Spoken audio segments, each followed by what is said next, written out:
Ok, temos também a participação do Dr. Felipe Faustino, que é um advogado especialista em direito condominial. Doutor Felipe Faustino, muito obrigado pela gentileza.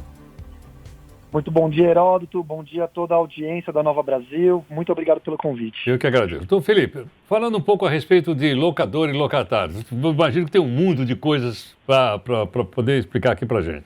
Mas uma daquelas, vamos dizer assim, mais comuns. Você alugou o seu imóvel, né, no condomínio, e o inquilino não pagou, né, não pagou o condomínio do mês. Quem é que fica responsável por isso? Bom, Heródoto, é sempre bom a gente lembrar que todas as regras do jogo, como a gente diz, elas estão na lei do inquilinato, tá? Basicamente ali no artigo 22 e 23. E entre essas regras está o pagamento do condomínio. E aí nós temos que dividir isso, Heródoto, entre despesas ordinárias e despesas extraordinárias. As despesas ordinárias, que é, por exemplo, a cota condominial, é de responsabilidade do inquilino. Obviamente, dentro da negociação entre as partes, o proprietário pode colocar no valor total da locação já o pagamento do condomínio. Mas, em regra, essa responsabilidade é do inquilino. Perfeito. Agora, quando então não é o dia a dia, mas uma reforma no prédio, aí a responsabilidade é do dono. Exato. Porque aí nós estamos falando de despesas extraordinárias. Não é aquela despesa já programada do condomínio. Então, essas extraordinárias é responsabilidade do proprietário. Por exemplo, a troca de um elevador. Exato. A troca do elevador ela é considerada uma despesa extraordinária, uma reforma de elevador. Diferente, por exemplo, do pagamento de uma empresa prestadora de serviços terceirizados que atua na portaria do condomínio. Compreendo. Agora, doutor Felipe, uma outra questão. A pessoa que aluga o imóvel, né, e participa do condomínio, ela também é chamada, ela também pode participar das reuniões condominiais?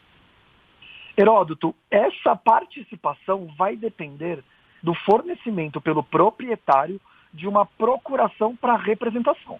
Porque a representação, ela tem que ser na assembleia, ela tem que ser feita pelo proprietário ou por um procurador. O inquilino pode ser esse procurador, desde que ele receba esse documento com os poderes específicos. Compreendo. Sem procuração, talvez possa assistir, mas não pode ter voz, é isso? Olha, até por bom relacionamento, os condomínios permitem que assista à assembleia, mas não pode votar e não pode se manifestar também. Compreendo. Realmente, porque muitos até poderiam se envolver, né, na administração do condomínio, mas não fazem. Mas te perguntar o seguinte, suponha que a pessoa que locou o imóvel, ela cometa alguma falta. Jogou, por exemplo, uma bituca de cigarro para fora da janela e foi autuado lá pela administração do condomínio primeiro com advertência e depois uma multa.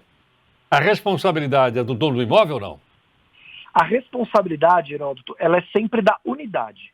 Então nós sempre dizemos que ela é do imóvel, seja utilizado pelo proprietário, seja utilizado por um inquilino. Então, o direcionamento dessa notificação, dessa advertência, dessa multa, é sempre para o proprietário.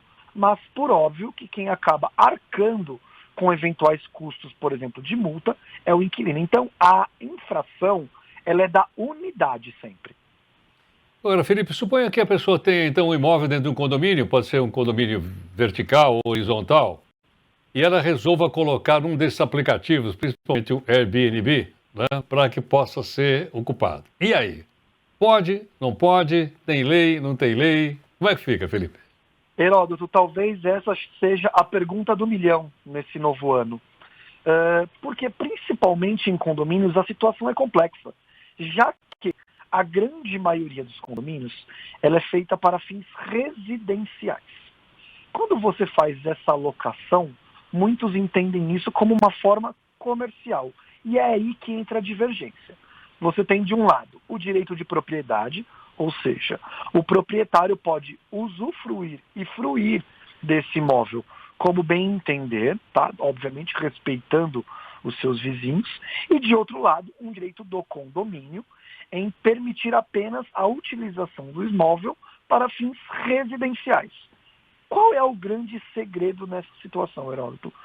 Como nós não temos legislação específica para isso, o judiciário vem trabalhando caso a caso, de acordo com a situação concreta, a nossa orientação é que o condomínio faça esse regramento dentro da sua documentação, dentro da convenção ou do regimento interno. Aí sim, permitindo ou proibindo. Compreendo. Quer dizer, isso tudo então ainda é passível de uma decisão do Poder Judiciário ou da elaboração de um projeto de lei e aprovação no Congresso Nacional, imagino. Exato. Nós temos aí algumas decisões recentes, tá?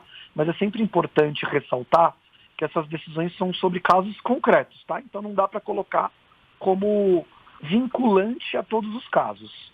Mas nós temos aí 2 decisões do STJ recentes que proibiram a locação por Airbnb ou qualquer outro aplicativo de locação, informando que aquele condomínio era para fins residenciais. Mas é algo ainda muito cru ainda na nossa jurisprudência sobre isso. Então, carece ainda de mais estudos e, principalmente, se possível, de um projeto de lei que regulamente de vez isso. Agora, Felipe, como você disse, realmente é uma questão bastante polêmica essa, né? De um Bastante lado polêmica. é comercial, esse prédio é residencial. Do outro é minha propriedade, eu tenho o direito de fazer uso dela, né? E até mesmo fazer uma locação via um aplicativo qualquer. Exato, Mas é exato. interessante o seguinte, muitas pessoas que moram no condomínio também fazem pressão contra, dizendo com isso diminui a segurança do condomínio.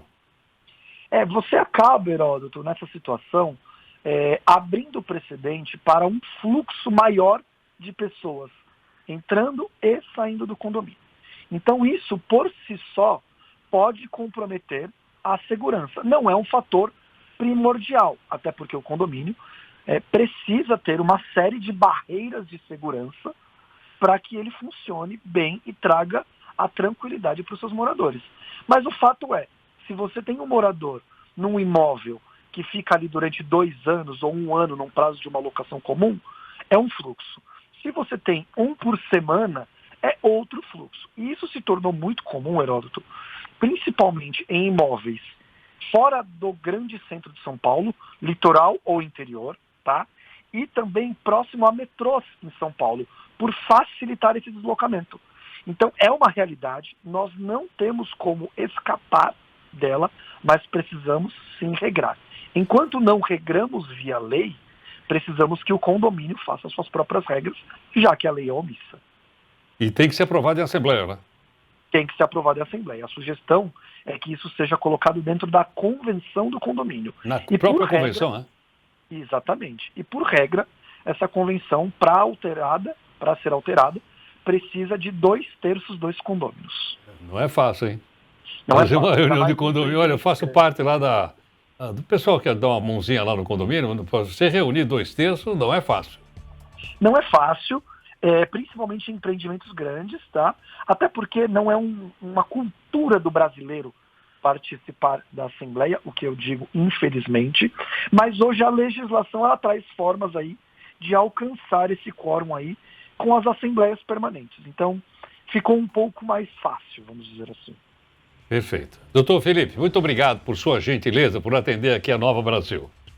Eu que agradeço, Heródoto, um grande abraço a toda a audiência da Nova Brasil e estamos à disposição. Muito obrigado. Doutor Felipe Faustino, advogado especialista em direito condominial. Paulo Rodolfo, você vai na Assembleia lá do condomínio ou não? Eu moro em casa, Heródoto. Eu também moro, agradeço. Agradeço. Puxa vida, agradeço. sou Não, eu tem que moro no condomínio? Caramba. Não, mais prático, não tem que ficar lidando com essas burocracias.